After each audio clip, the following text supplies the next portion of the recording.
What up, world? This your boy, DJ Sugar Bear, back in the house, on the ones and twos. And man, can you feel that energy? That's what we do here on the Drama Network. This is where new school YouTube and old school soap opera radio have a baby. And trust me, this baby's got sass. Welcome to your ultimate destination for gripping, serialized stories that dive deep into the messy, passionate, and often scandalous realities of human relationships. You're tuned into WDRA YouTube Radio, where I, KC Saga aka DJ Sugar Bear, guide you through intricate plots bursting with love, honor, and devastating betrayal. From hidden affairs to shocking revelations, our daytime operas will keep you on the edge of your seat, just like the classics you grew up with. If you crave stories where trust is broken, loyalties are tested, and every twist leaves you wanting more, you found your new obsession. And speaking of twists, you ain't seen nothing yet. Get ready, because today we're kicking off something brand new, an extension of the drama you love. We're diving headfirst into our new series, Payback Anthology, the drama opera series. Each episode of Payback Anthology brings you a complete, standalone story, packed with all the high emotional drama you expect from the Drama Network. Get ready for tales where relationships hit the rocks, hidden schemes lurk beneath the surface, and let's just say, some folks get what's coming to them. It's intense, it's unpredictable, and it's all for you. Right after this, we plunge into the next installment of Payback Anthology. This will be number 2 in a 3-episode series. You're not going to want to miss a single second of the sweet surrender at Northridge Episode 3B. Chapter 2. Now, let the games begin the next morning at the Miller household. Leroy woke to the soft light filtering through the expensive drapes. He stretched, a satisfied smirk playing on his lips. Leroy said, "Thelma, I'm sure those berries softened them up a bit." Thelma, already awake and observing him, chuckled. "Oh, they certainly did, darling. Oh, they both seemed quite pliable. But that's just the warm-up." Leroy prodded. "Okay," Leroy asked, "is everything set for the party?" "Everything," Thelma confirmed. "Did the statue arrive?" "Yes, it's on the pedestal in the foyer. Perfect placement." The music throbbed, a pulsing beat that vibrated through the very foundations of the Miller house. The air was thick with a scent of expensive perfume, liquor, and something else, something sweet and vaguely illicit. It was well past 10:30 when Wilham and Heidy Stonebridge finally arrived, stepping from the quiet suburban street into a kaleidoscope of sound and sensation. The party was indeed very lively, a stark contrast to the carefully curated silence of their own new home. As they stepped through the ornate front door, a young woman with a professionally friendly smile, clearly a hired hostess, greeted them. The hostess, Carrie Walgren, chirped, "Welcome, Mr. and Mrs. Stonebridge. The Millers want all guests to get a personal party kit. If you head around the corner into the kitchen, Terry will give you 2 drinks, a rolled sampler, and 2 candied bites." Wilham's brow furrowed. A rolled sampler and candied bites? He thought, his conservative mind immediately trying to decipher the peculiar instruction. He glanced at Heidy, who seemed unperturbed, almost eager. In the kitchen, the aroma of various cocktails mingled with a faint, sweet smoke. A man named Terry, behind a sleek bar, greeted them. Terry said, "Welcome. What's your poison?" They ordered their drinks. As Terry prepared them, he then placed a small, silver platter in front of them. On it lay a neatly rolled brown cigarette and 2 gleaming chocolate-covered, glazed curios. Terry gestured to them. Terry explained, "Here are your sampler and bites." Wilham felt a knot tighten in his stomach. He ordered a drink and a glass of water on the rocks. Heidy immediately reached for one of the candied bites, while Wilham nursed his glass of water, carefully avoiding the pre-rolled brown cigarette and the other, more disturbingly shaped, chocolate.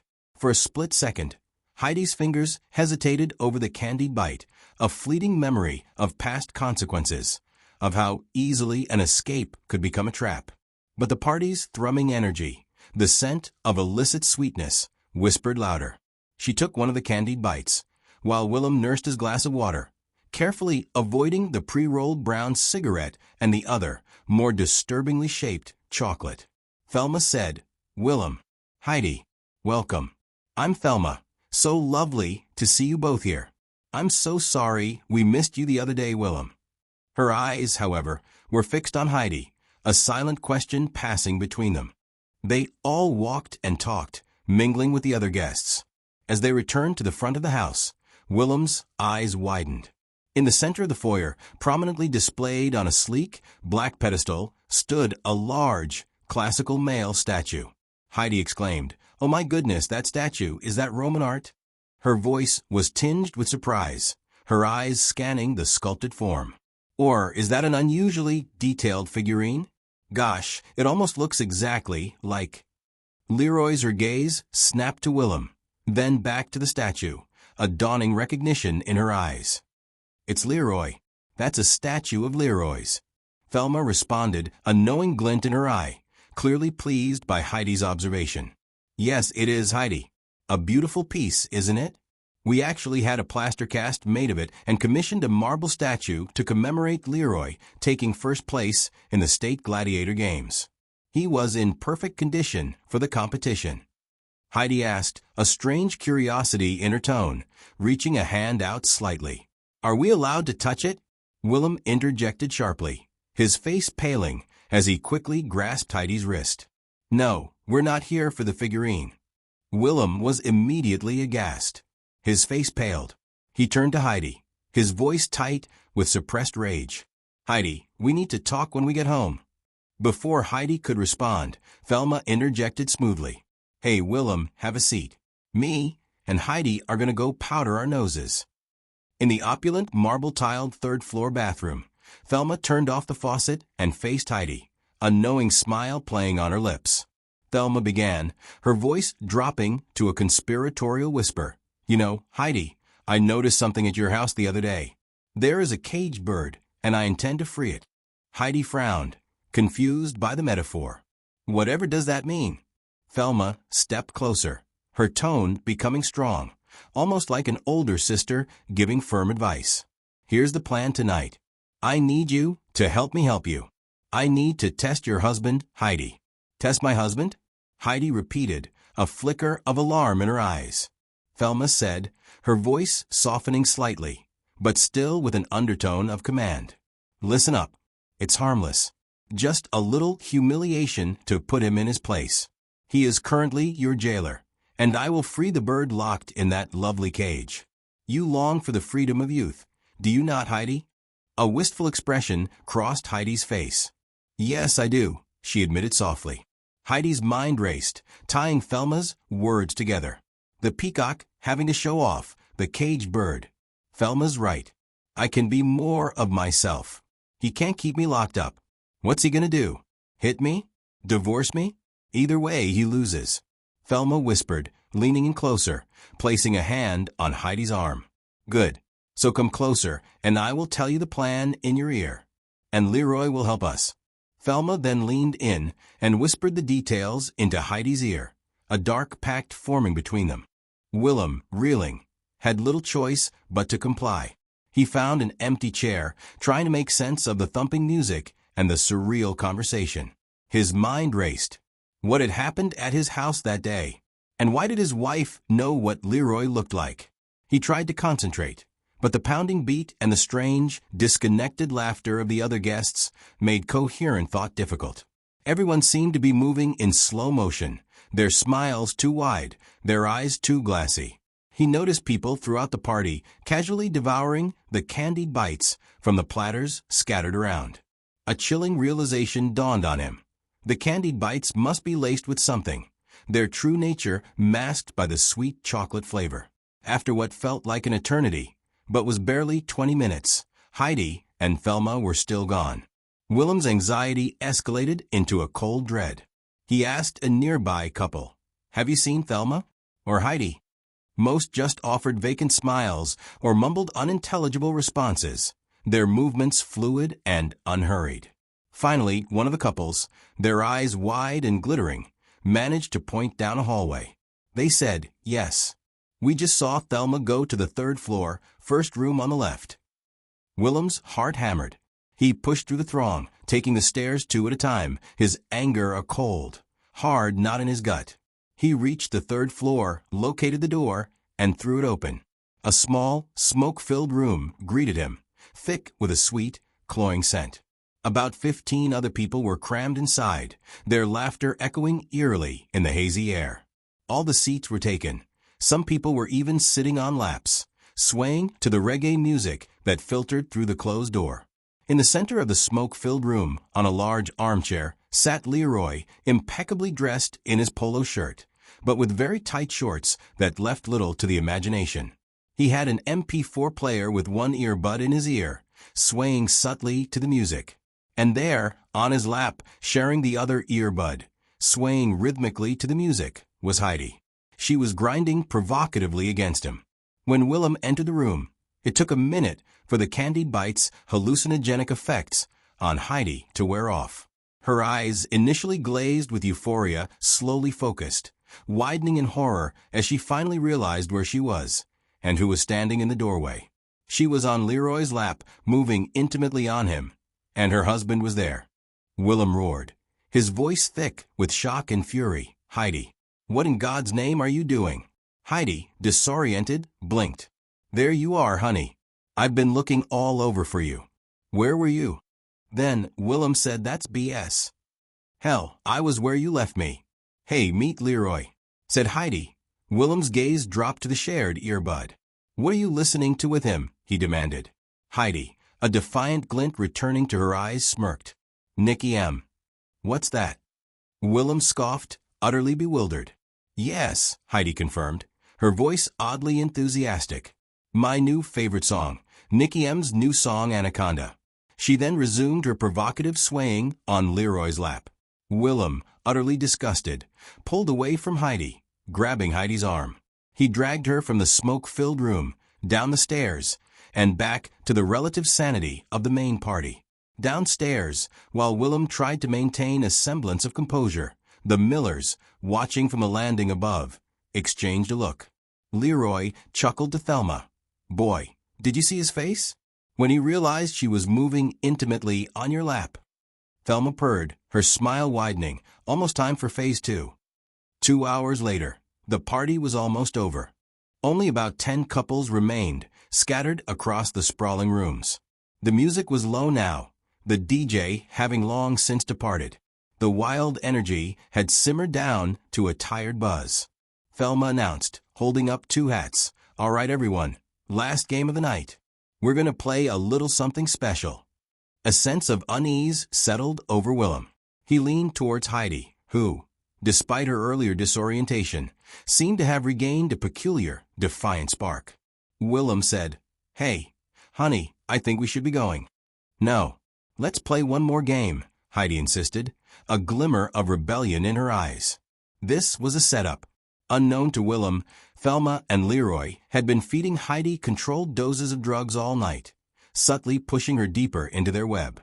Earlier, on their walk to the bathroom, Thelma had revealed her true intent to Heidy, testing her resolve. Thelma had challenged, "I bet you can't resist a little friendly competition." Thelma had already revealed to her that the first game was rigged to pick her and Leroy, just so they could see how Wilham would react. Thelma declared, her voice laced with anticipation, "All right, the game is closet game." She explained, "Here's how it works. 2 people are chosen at random. They then go into the closet or a small, private space, alone, for 7 minutes. What happens in the closet is entirely up to the 2 people involved. It can range from just talking to sharing secrets to more personal exchanges, depending on the comfort levels and the vibe of the party." Thelma announced dramatically, drawing the names from the hats, "Leroy and Heidy." Wilham's heart plummeted. Panic flared, but then a cold certainty settled over him. No, he thought, she won't do it. "My wife, Heidy, will not go into a closet with another man for 7 minutes." He was absolutely sure. Thelma chirped, "Okay, see you in 7 minutes." Wilham called out, his voice laced with desperation, "Heidy, hey, wait." But it was too late. Heidy, already halfway to the designated closet, gave him a defiant glance over her shoulder. The door closed with a soft thud, and he heard the distinct, sickening click of the deadbolt locking into place. Inside the small, dark closet, the air was suddenly thick with anticipation. Heidy could feel Leroy's presence beside her, close and warm. As her eyes adjusted to the dimness, she noticed a small, folded piece of paper hanging from a hanger on the back of the door. She reached for it, her fingers brushing against Leroy's as he instinctively reached too. She unfolded it. The handwritten note, barely legible in the faint light, read, "Welcome to the closet game. The contestants will play Simon Says. The first one to say Simon will set the agenda. If at any time any participant does not like the Simon Says game, the safe word is Peachez. Once anyone says Peachez, the game is over. Open the door and step outside." Heidi's eyes widened, a flicker of apprehension mixed with the last vestiges of drug-induced recklessness. Before she could even process the words, Leroy's voice, smooth and confident, filled the tiny space. Leroy said, "Simon." Heidi's breath hitched. Leroy wasted no time. His words, delivered with a chilling command, cut through the hazy air. Leroy commanded, "Simon Says, you're under arrest. Turn around and assume the position." Heidi gasped, a flicker of genuine terror piercing through the candied bite haze. "What type of game are you playing?" She tried to protest, her mind screaming a futile no. But Leroy's presence was overwhelming. With a firm, impersonal grip, he guided her against the hard, cold wood of the door. Heidi let out a sharp, involuntary gasp, a raw cry of shock and initial protest. She was instantly upset, the raw humiliation and violation momentarily cutting through the drug haze. For those few desperate seconds, the party animal vanished, replaced by the terrified girl from Baltimore, cornered and helpless. Once Heidi spun around to face Leroy, he asked her point blank, "Do you want to say it?" Heidi said, "Hell no, keep going. How much time do we have?" Leroy responded, "I'm not counting. We got as long as we want." Outside the closet, Wilham stood frozen, his blood turning to ice. A guttural command, clear even through the thick wood, echoed in the sudden silence. "Simon Says, you're under arrest. Turn around and assume the position." It was Leroy's voice. Immediately, he heard Heidi's sharp gasp, and then a series of muffled whispers and strange, choked noises, like something intensely private was happening inside. A primal fear seized him. He pounded on the door. Wilham yelled, "Heidi, what's going on?" "Heidi." He turned, frantic, to Thelma, who stood nearby, a serene smile on her face, observing the commotion with amusement. Wilham demanded, his voice cracking, "Hey, get my wife out of there." "What's happening?" Thelma replied, her tone deceptively sweet. "Oh, Wilham, I'm so sorry. They're in there for at least 7 minutes. Rules are rules. And also, if at any point she wants to get out, she just has to say the safe word, Peachez." Wilham had a shocked look on his face. She watched as Wilham continued to pound, his face pale with horror, while Heidi's muffled cries and strange, almost guttural sounds continued from within. Thelma leaned towards a giggling guest. Thelma remarked, "Hey, it's kind of like Noah's Ark, isn't it? God's got the key, and we can't get in." A ripple of knowing laughter burst through the surrounding partygoers, who found Wilham's distress deeply entertaining. Wilham was sweating, a cold, clammy film on his skin. 10 minutes stretched into an eternity. He checked his watch, desperate for the 7 minutes to be up. Thelma, ever the provocateur, noticed his anguish. Thelma said, "Well, if it makes you feel any better. Wilham, when they come out, you and I can go in for 7 minutes. It's a rule. You know, if your spouse is in the closet, you have the right to demand time with the other spouse." Inside the closet, with Heidi's face still pressed uncomfortably against the door, Leroy's words were everywhere, swift and unyielding. Leroy commanded, "Simon Says, I'm taking charge now," his voice asserting dominance. The initial shock and indignation that had surged through Heidi were rapidly dissolving. The drugs coursing through her system, combined with the raw, illicit thrill of the power dynamic, began to override her upset. A powerful wave of euphoria bloomed within her, drowning out her protests and replacing them with a dangerous, intoxicating rush. All of a sudden, she spun around, her expression eager, as if under a powerful, internal compulsion. Heidi asked, "What's next, Simon Says?" Leroy responded, "Video." 18 minutes later, the closet door finally clicked open. Wilham, who had stood frozen in place, a cold sweat plastering his shirt to his back, watched as Leroy and Heidy emerged. They were visibly disheveled, their faces flushed and shiny with sweat, as if they'd been intensely arguing or grappling with a difficult task. Leroy, who had entered the closet with his polo shirt neatly tucked in, now had it hanging loose, pulled out in the back. His shorts, already tight, seemed even more strained against his physique. Heidi's clothes were askew, her hair a wild tangle. In her rush to straighten herself up before stepping into the light, she had clearly forgotten something. As they walked out, Wilham's eyes, sharp with a new, bitter clarity, caught his breath.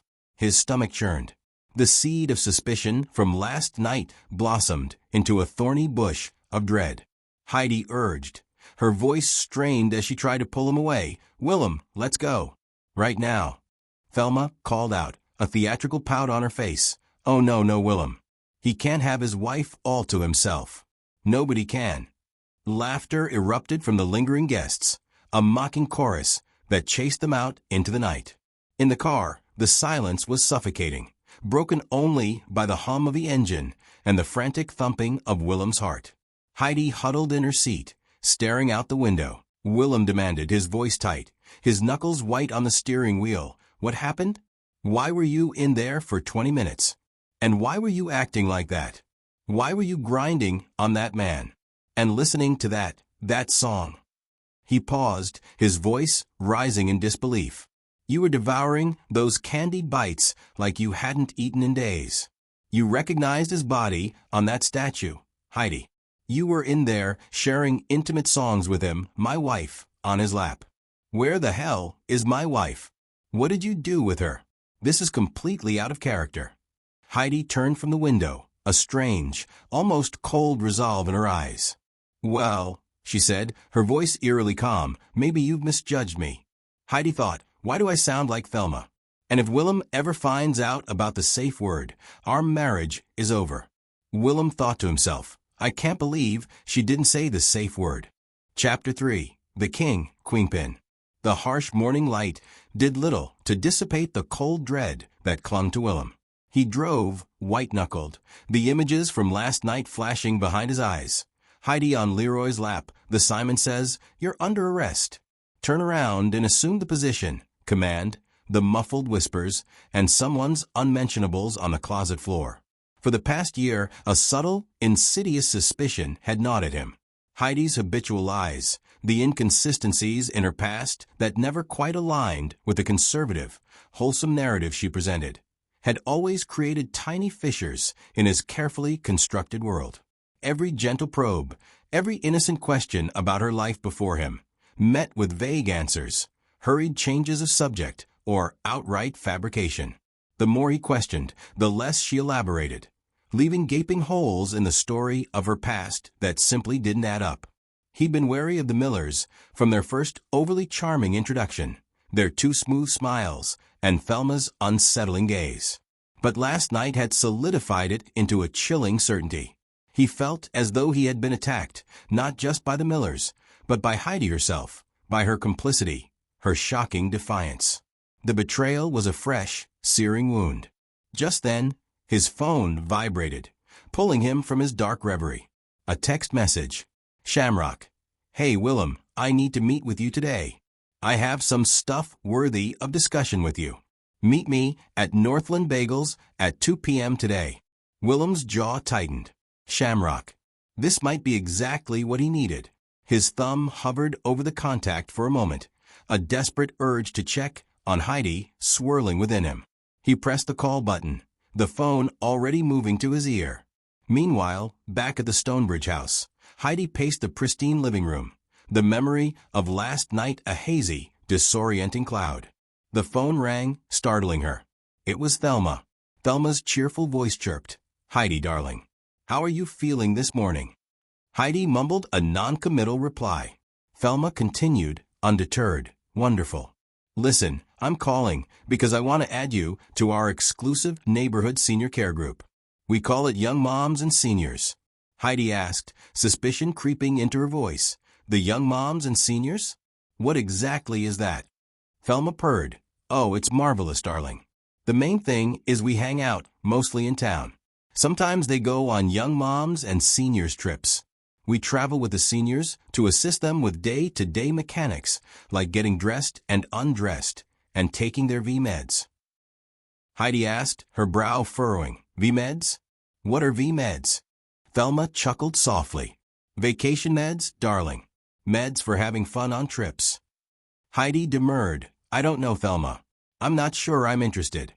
Thelma's voice dropped, laced with a new, chilling tone. Oh, but of course you are, darling. Tell me, did you happen to tell your husband what was going on before he burst into that third-floor room at the party? Do you think he'd approve of where your hands were? Do you think you would still be married? Darling, we meet today, 2 p.m. And going forward, something you need to know. You need to always have Thelma insurance. Heidi asked, a cold not forming in her stomach. Thelma insurance? What's that? Thelma replied, well, it's security, my dear. Knowing that if you are under my wing, no one can mess with you. Not your husband, not your parents, not even the government. Because government is controlled by men, and men can be manipulated. And I am the master of it. See you at 2. The line went dead, leaving Heidi with a cold chill and the undeniable realization that she was already caught in Thelma's meticulously crafted web. Simultaneously, Heidi pulled up to the Miller's sprawling estate. As soon as she stepped out her car, a formidable security guard appeared and motioned her forward. Come with me. Thelma is waiting for you, he said. On the way in, as they passed through the grand foyer, Heidi's eyes widened. On a polished table, wine glasses were filled with deep red liquid, and platters held more of the familiar candied bites. The security guard picked up a candied bite and held it out to her. Heidi tried to politely decline. No, thank you. I'm good. The missus insists. And we never want to disappoint her, the guard stated, his expression unyielding. Heidi's stomach clenched. A wave of revulsion, a memory of cold mornings in a trailer park and of blurred nights and forgotten promises, threatened to overwhelm her. But the choice wasn't hers. Resignation, tinged with a strange, forbidden anticipation, swept over Heidi. As they walked, she took a long swig of the wine and consumed the entire candied bite. By the time they reached what the guard called Heidi's office, a faint unease was already beginning, a familiar sensation spreading through her and blurring the edges of her apprehension. Heidi walked into a dimly lit, plush office. 3 older, distinguished-looking white men sat on a large leather sofa. She noticed they didn't look sick or old. They looked powerful and expectant. Thelma was already there, gesturing to the men. Gentlemen, meet Heidi. She will be assisting the 3 of you for now. Sometimes, Heidi, you will assist them all together, and sometimes one at a time. However, you will attend to their specific needs, Thelma said. Heidi swallowed hard. They don't look sick or old. Nonsense. You will provide excellent support and counsel. Thelma dismissed her concern with a wave of her hand. This doesn't sound kosher. And what exact services do I need to provide? Heidi muttered, her voice barely a whisper. Thelma smiled, a predatory gleam in her eyes. Well, they need a confidant, just like my husband discovered last night. Heidi stammered, her heart seizing. Wait, you know about that? Thelma's response was chilling, a direct quote. Simon says, you're under arrest. Turn around and assume the position. Heidi looked on in horror as her gaze snapped to a large screen on the wall. And there it was. She was pressed against the closet door, Leroy's face close to hers, his voice demanding, and her own figure was forced into the compromising stance. She watched herself, her past self from last night, her initial gasp of protest, and then the muffled sounds as she seemed to concede, her expression shifting, eyes glazed with a mixture of disorientation and compulsion as she began to reveal secrets under duress. The video then showed increasingly private and revealing conversations.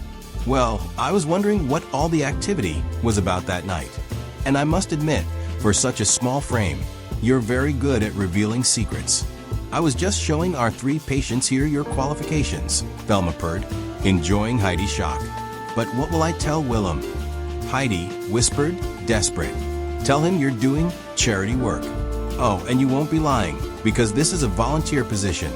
All the donations come to me, Thelma instructed. Heidi accused, her voice trembling. What are you? Some kind of traffic criminal. Thelma's laughter was cold and sharp. Such harsh words. Remember, I know the real you and what you're capable of. And as long as you and I are friends, your husband need not know. Heidi now remembered Thelma's insurance. Thelma then gestured to the platter. Are you enjoying the candied bites? Heidi, already feeling the familiar warmth spreading through her, found herself nodding. Yes, they taste better every time I have them. I know, girl. You would almost think they're addictive. Thelma smiled, a conspiratorial glint in her eyes.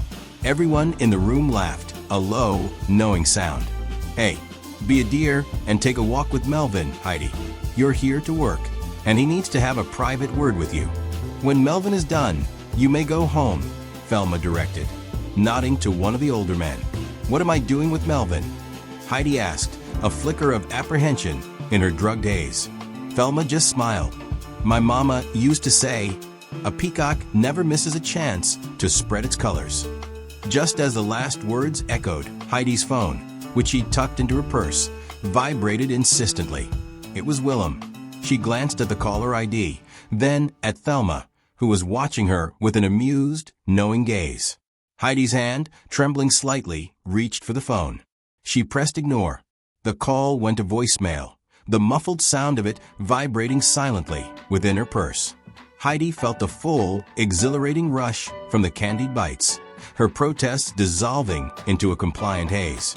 She smiled a little too widely and left the room with Melvin, ready to begin her charity work. All right, my Drama Network fan. That was Payback Anthology, the drama opera series for today. And man, if that didn't just leave you hanging on every word, I don't know what will. So, what is Payback Anthology, you ask? Well, it's our brand new series right here on WDRA YouTube Radio, where we bring you a fresh, complete story in every single episode.